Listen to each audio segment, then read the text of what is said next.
सर्वसामान्यांच्या हक्काचा आवाज जागर जनस्थान। मुंबई आग्रा महामार्गावर पुष्पा स्टाईल तस्करीचा धुळे एलसीबी आणि नरडाणा पोलिसांनी पर्दाफाश केलाय। मुंबई आग्रा राष्ट्रीय महामार्गावर पुष्प चित्रपटाची आठवण करून देणारी अवैध दारू तस्करी उघडकीस आली आहे।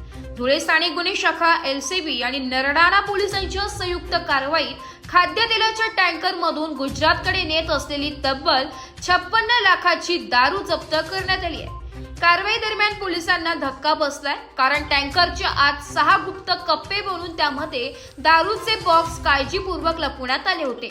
ही दारू मध्य प्रदेशातून गुजरात राज्यात तस्करीसाठी नेली जात होती। पोलिसांनी टँकरसह अवैध दारू, वाहन आणि इतर माल असा एकूण तब्बल 1 कोटींचा मुद्देमाल हस्तगत केलाय। या कारवाईमुळे महाराष्ट्र गुजरात सीमेवरील अवैध दारू तस्करीच्या नेटवर्कला मोठा धक्का बसलाय। दिनांक 13 ऑगस्ट रोजी हरियाणा येथून खाद्यतेलाच्या टँकर मधून अवैध दारूची वाहतूक धुळे मार्गे गुजरात येथे होणार आहे याबाबत गोपनीय माहिती मिळाली होती।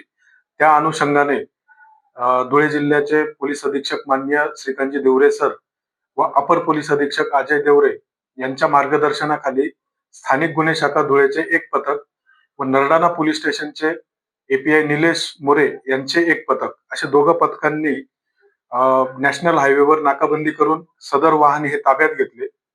वाहनाचे ड्रायव्हर मोहनलाल जाट राहणार बाडमेर राजस्थान याच टँकर मधील मुद्देमालाबाबत विचारपूस केली असता त्याने उपयुक्त माहिती दिली नाही।